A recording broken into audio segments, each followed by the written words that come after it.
Hi everybody, my name is Tig. I'm the GM for the first edition Pathfinders. A little while ago we put up our first video, and since then we've been working hard to improve our setup, our cameras, sound, and video editing. It's been a good beginning with a decent learning curve. So today I put together this little presentation to provide a session 0 to explain a little bit about the campaign setting, the rule systems that we're using, the players and their characters, and to catch you up on the story thus far. So welcome to the Tattered Mantle. So our game uses the Pathfinder First Edition rules. It's published by Paizo Incorporated, and it's set in the 3.5 version of the Eberron Campaign Setting published by Wizards of the Coast. The Eberron Campaign Setting blends fantasy with steampunk and is steeped in pulp fiction and film noir elements. Magic and innovation are commonplace, but Eberron is also recovering from a centuries-long war. The Last War. For close to a millennium, the five nations of Corvair had flourished until the king died and the throne was contested. The five heirs and their progeny waged war for close to a century, and this global conflict became known as the Last War. The war officially ended after the nation of Seer was destroyed in a magical calamity in 994 YK. The surviving kings, queens, regents, and leaders of the divided nations ended hostilities and signed the Treaty of Thronehold in 996 YK. The campaign begins in 998 YK, 2 years after the treaty, and the shadows of the Last War are seen and felt everywhere. Eberron is a world of technology and magic. Dragon shards provide unique power sources that can levitate and propel airships through the skies. They augment speeds of sailing ships and carriages and move the impressive lightning rail engines. Common spells construct buildings and walls, facilitate communication abroad, feed the hungry, light darkened streets, and perform mundane repairs. Artificers have created powerful items like gunpowder, firearms, explosives, free-wheeled constructs, and other technological gadgets and gizmos that might seem familiar to us in our world. So a little bit about the game setting. Corvair, Eberron, it's set in a time frame that's similar to the Victorian era in that it shares the thirst for innovation, invention, industrial revolution, political intrigue, espionage, and world exploration, so it fits that historical reference.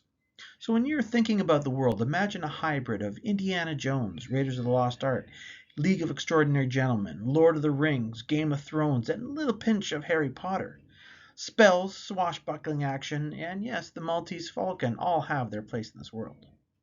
We use the D&D 3.5 edition of the Eberron campaign setting that's been converted over to the Pathfinder 1E core rules, mechanics, and materials. And we prefer the Pathfinder 1E rules, and we're not rules lawyers either. We play for fun, the story, and the social joy of tabletop role-playing games. So sometimes we bend the rules for efficiency, cinematic action, or simply just the rule of cool. So a little bit about house rules. In fact, our own house rules. Alignments here, they're just a guide. They don't dictate absolute behaviors that the characters have to follow. It's similar to real life where, good people sometimes have to do bad things. And second, whenever players roll a natural 20 on a die 20, they get what's called an action point. And an action point can be used by a player during combat to gain an extra action. And that action could either be a standard action or a movement action. Also, an action point can be spent to give the bonus of a +8 on a die 20 roll prior to the roll, or after the roll, they can use an action point to give a boost of +4. We also play kind of rough. We've dropped the Pathfinder rule to confirm critical hits, and we also use critical hit and fumble cards. So a critical hit gets a card and applies the conditions or actions as indicated on the card. And critical hits always deal ×2 damage along with the conditions of the cards. But any player can opt out of that card to take advantage of a higher crit multiplier for, a specialty weapon, for example, a firearm. Critical fumbles, those are natural ones on a die 20, they get a fumble card and apply the conditions for the actions or the attack. And a natural 1 always disrupts any additional attacks in that round, stops the flow.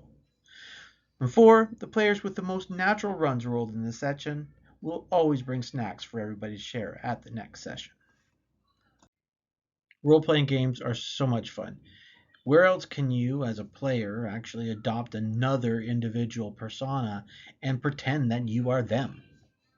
So let me take a second or two to introduce you to the characters that our players are going to be running. Jonathan is playing Emil Gariandel, a half-elf, male hunter-gunslinger. Nathan is playing Buster, a warforged brawler with a male persona. Pierre is playing Alphonse Argentiel, a male human alchemist. Emily Alaria, a female elf summoner. Sherilyn is playing Alina, a female elf cleric. And Ron is playing a male dwarf fighter, Mr. Ivan Ironballs. We began this campaign over a year ago. We are in a smaller town up in northern Ontario, and we've got the great opportunity to pull together really committed individuals who just love this game. And it's been a pleasure to actually, put together this campaign for them and run it for them.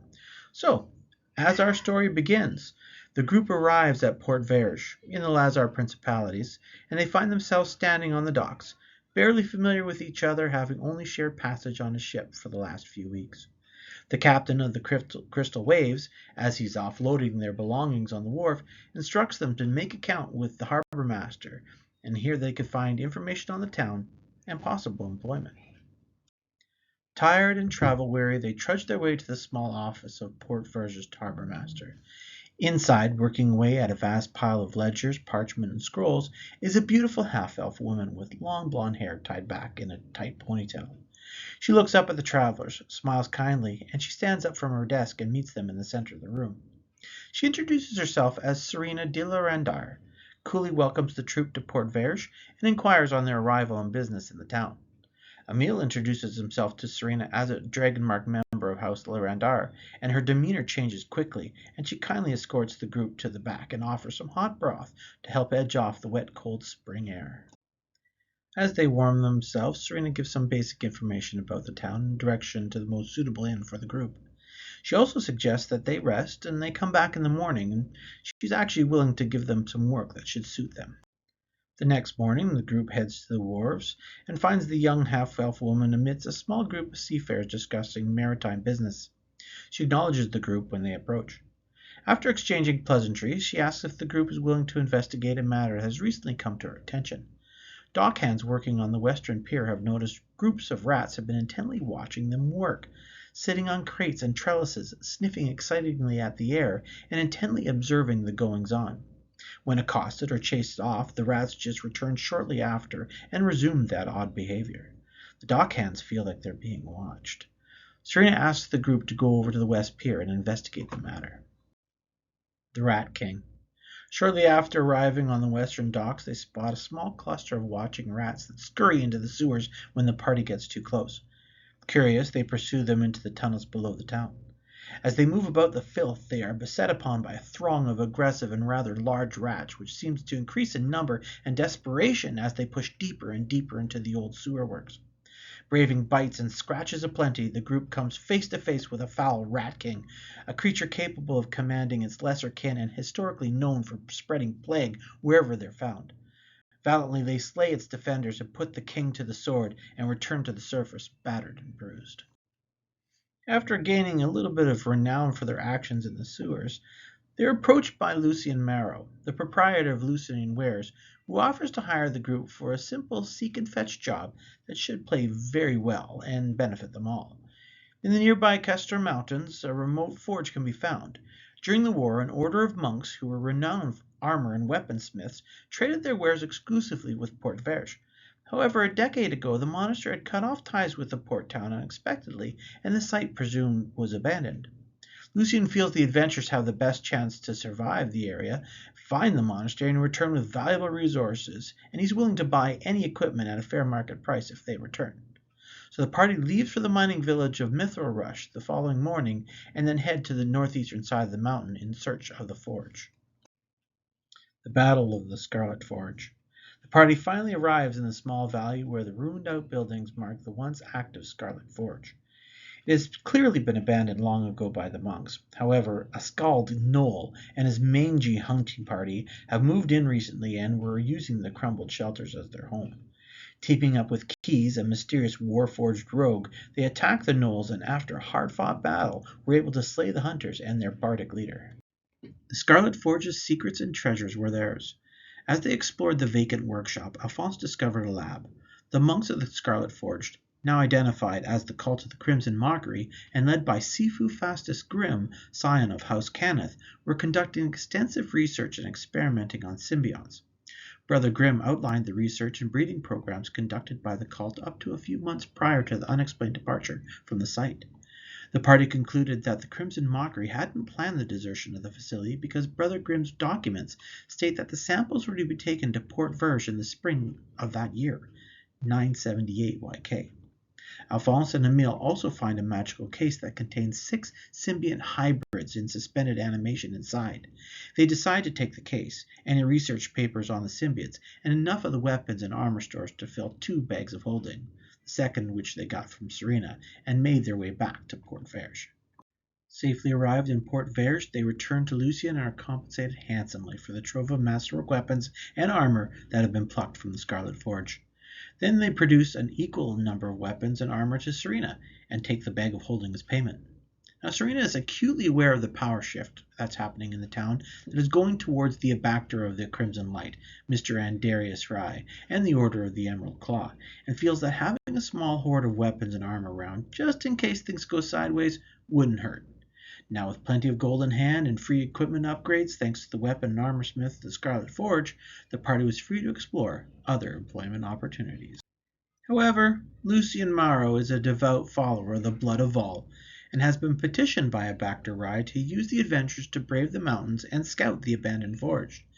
And Darius had believed the adventurers would probably return with the symbiotes, or at very least some of the Crimson Mockery's research, and when they apparently didn't return with what the Abactor was looking for, Lucien reported this back to him immediately. Now the Abactor is not a stupid man, though it could be believed that the Crimson Mockery might have taken the hybrids with them when they fled the Scarlet Forge. He decides to have the party watch just in case they do have his property. A few days later, Serena asks the adventurers to undertake a mission.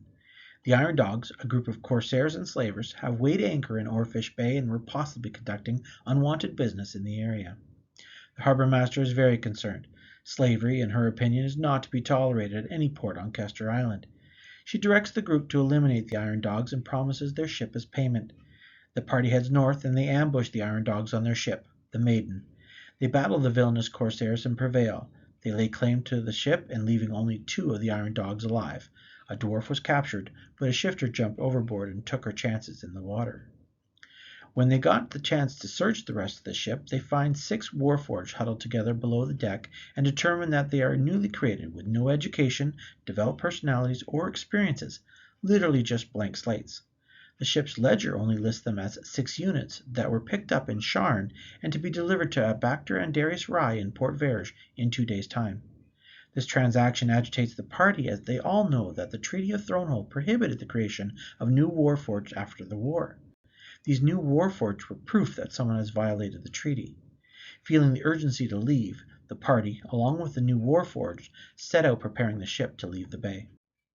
Captain Emile Gariandel, it has a nice ring to it, piloted the Maiden into deeper waters and set the anchors.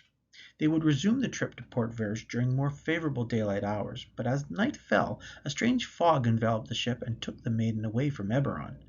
When the mists cleared, the ship was securely fastened to an ancient, rotten pier on a cold, black lake under an unfamiliar night sky lit with black stars. Unbeknownst to the party, the blood that was spilt on the enchanted hull of the Maiden activated its ability to locate its long-lost sister ship, the Foreshadowed, which was lost close to 30 years ago when it was teleported across time and space to the Hyades star cluster. When the blood sacrifice activated the link between the 2 ships, the Lord of the Domain seized the Maiden, as he did with the Foreshadow, and drew it to his home world and brought her onto Lake Halid. Now in an alien world, anchored and bound here by means beyond their comprehension, the shocked adventurers could only look upon the Cyclopean city at the shoreline and shudder. Carcosa, entirely made of black, polished stone, was ageless and lifeless. The adventurers brave the city and discover an ancient shrine after being beset upon by a throng of undead. On a dais, near the entrance to the mausoleum, a fragile-looking porcelain statue resides. Etched on the stone which she stands is Cassilda's song, which provides the statue's identity and the dread conclusion that they are in fact in Carcosa. To add to the growing fear, it's evident that the undead here are what's left of the crew of the Foreshadowed. In order to escape, they deduce they must weigh their worth before Her Majesty Cassilda, and escape using 4 clay tablets hidden within the tomb. While scouring the area for the artifacts, the party run afoul of the Foreshadowed's zombie lord captain, Lorena Ivard. With her downfall, the adventurers find her personal journals that describe the terrible last days of the ship's crew and her slow, painful transformation into a zombie abomination. Her ledgers also describe meeting the creature that cursed her and her crew, Hastur, the King in Yellow. The party flees and returns to their ship to find it's no longer tied to the wharf, with the supernatural mists swiftly rising from the black waters. The yellow mists envelop the ship and return it back to Corvair. And displaced by almost a week, the heroes finally limp the Maiden into Port Vair's Bay and weigh anchor. Their patron, Serena, Abactor Rye, and Captain Vjorek Kessler meet them upon their arrival. Abactor and Darius Rye waste no time charging the adventurers with theft of property and the willful disruption of his rightful purchases. The captain of the Order of the Emerald Claw is present to see the peaceful surrender of the property or to arrest the group. Serena suddenly states that she was contacted by the Abactor to oversee the exchange and to avoid any unnecessarily formal appeals to the prince or the courts. During a private conversation with Abactor Rye, he talks bluntly about suspecting that they have the symbionts and the Warforged, which he feels are rightfully his. He supports his arguments by producing order receipts, shipping manifestos, and letters of writ. He proposes they freely give him the Warforged and symbionts, and in return they can keep the Maiden, as he has no legal claim to it. And if they refuse, he will formally have them charged with sedition against the Crimson Light, torturous interference of his business ventures, murder of the Iron Dogs, slavery of the Warforged contained on their ship, and high seas piracy of the Maiden. The group requests time to discuss the matter together, and they are escorted to their cabin and placed under observation, but in the dead of night the party neutralizes the guard, steals back to their ship, and flees Port Vair. On the run and lost, thanks to Emil once again, this time though at sea. After a week, though, they spot land and eventually dock in Scarin. A notice in the harbour master's office indicates there are messages for the captain of the Maiden and one for Emil Gariandel at the Civis message station. The message addressed to the captain of the Maiden comes from the owner of the Maiden, a Count Hasserton Lowes III. The Count has sent multiple messages across the principalities attempting to contact the people that stole his ship. The message informs the party that he would appreciate they return his property and replace the Iron Dogs and work for him. If interested, they could sail to a small island chain to the north and meet him at his home in Thrushmore to discuss further business. Serena sent the message to Emil, warning him that Abactor Rye has put a large bounty on their heads, and she also provides some contacts he can search out in many of the larger communities within the principalities. While in Scarin, the party manages to hire temporary crew and take a side job to rid the town of a pair of trolls lurking in the nearby foothills. But they also become very aware of odd happenings on the ship. Strange noises, shadows, objects, and even new furniture materializing where none was beforehand. Alina contacts a local magic user for assistance who determines that their ship has become some sort of beacon or an anchor point in space and time. The party sets sail once again, this time with a hired navigator, and reach Regalport, the largest city in the Lazar Principalities. Emil contacts Harrison Maddox, Serena's cousin, who turns out to be a shoddy bard who lures them into a trap, and they find themselves face to face with Abactor and Darius Rye and Captain Vjorek Kessler. Meaning to collect upon old debts, the Blood of Vol zealots throw themselves at the adventurers and almost succeeded in vanquishing them. But victorious and bloodied, and responsible for the murder of a renowned clergyman, the heroes flee Regalport and set sail to the Three Sister Islands. You have to understand that Carcosa is a very dangerous and mysterious place. It's located in a remote quadrant of space known as the High 80 star cluster, and it's the home and prison of the elder god Hastur. When the cataclysmic events of the day of mourning shifted the foreshadowed into the Hyades star cluster, the King in Yellow reached out and brought the ship and her crew to his doomed city, and did the same to the Maiden when its beacon was activated. Before Hastur released the Maiden, however, he tethered the two ships, and since its return, the Maiden has been dragging the foreshadowed back to Corvair. And as the ships close in together, they are now fusing into one, and by the time the party reaches Thrushmore, the transformation is complete, and the new vessel, the Maiden Foreshadowed, slides into the cold waters of the Briarstone Straits. Thrushmore is a very secluded and segregated fishing town, located on the largest of the three sister islands. Although considered part of the Lazar Principalities, it does not, however, have a prince like the other islands in the Principalities. Count Hasterton Lowles is the current legal authority on the island. He was handed that privilege after the passing of his father, who is credited for organizing the island communities 70 years ago. The Count is uninterested in his official duties and has hired magistrates and wardens to control trade, taxes, and law enforcement. This provides him the free time to pursue his obsession of esoteric lore. Recently, before the party arrives in Thrushmore, a fallen star, a black fallen star to be exact, entered the atmosphere and streaked far into the east. The Count is extremely excited about this event, and he sees it as a portent to personal greatness. When the adventurers arrive, he's quick to agree to terms.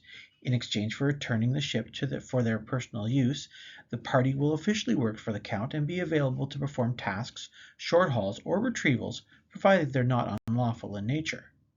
The eager Count immediately charges them to collect an artifact known as the Astral Compass, located to the north on the island of Farlnan. To avoid the local patrols, they head to the northwestern tip of Farlnan and traverse the harsh plateau by foot to reach their destination, the remnants of a research facility dedicated to astronomy and astrology. Inside, an astral compass was retained by the Order long ago before the facility crumbled apart due to a series of earthquakes roughly 40 years prior. The trek across the plateau is not without its risks, and the party suffers through a hard-fought battle with a mating pair of bullets, and after a few days they reach the ruins of the Monastery of the Arched Sky. Traversing the dangerous ruins challenges the heroes further, but they eventually reach the headmaster's study and come face to face with a new adversary. Dahaline Medur, captain of the Terror, a renowned warship of the Bloodsails fleet, made it to the artifact first, and was in the process of leaving the facility when the party arrives, and startled, she teleports away. During the brief interaction with the elf, Alphonse, tempted by curiosity or greed, plucked a mysterious tome from a bookstand, and as soon as he pulled it close to him, it flung open to an ancient strip of vellum, and his eyes fell upon a fragment of the narcotic manuscripts, and it was a sacred page devoted to the dreaded Hounds of Tindalos. Instantly feeling the mark of the hounds upon him, they frantically rush out of the ruins in time to pay witness to the last moments of Peter Ironballs and his brother Ivan, two dwarves from the nearby hills, as the elven witch Dahaline kills them both with bolts of magical lightning. Furious, she then casts a spell on the emerging group, and undulating black tentacles reach out from the ground and bind the heroes long enough for the witch to take flight and retreat to the east towards Shea-Tang. Once freed, they tend to the unconscious Ivan and revive him, but Betir is far too gone. Swearing retribution, the stubborn dwarf joins the group and commits himself to the downfall of the Bloodsails captain who killed his brother. The party hustles back to the Maiden Foreshadowed, all the while being plagued with the knowledge that those who have looked at the fragment of the narcotic manuscripts are marked for death by the Hounds of Tindalos. However, there may be a solution to their plight. The same fragment provides ancient occult rituals that one can use to provide a reprieve from the hounds. The esoteric ritual, performed at midnight, could save Alphonse, Alina, and Alira, all who looked at the fragment. Try as they might, though, the trio failed to comprehend the spell, and fearing lost time, Captain Emile decides to weigh anchor and sails to Shea-Etang to try and reclaim the compass from Dahaline. And as the ship leaves the protection of the bay, Buster is curiously alerted to the arrival of an invisible intruder, and being aware of the current plight of his comrades, knows that a Hound of Tindalos has come through the angles and teleported onto the deck of the ship. Steel cuts into the outsider, and the ripping gaze of the Hound renders the hero's flesh. Both the Hound and the party are staggered before a mighty cleave by Alina causes the Hound's retreat. Knowing that it's only a matter of time, the wounded adventurers prepare the complex ritual once again, and finally enact the occult powers needed to provide a reprieve from the Hound's return.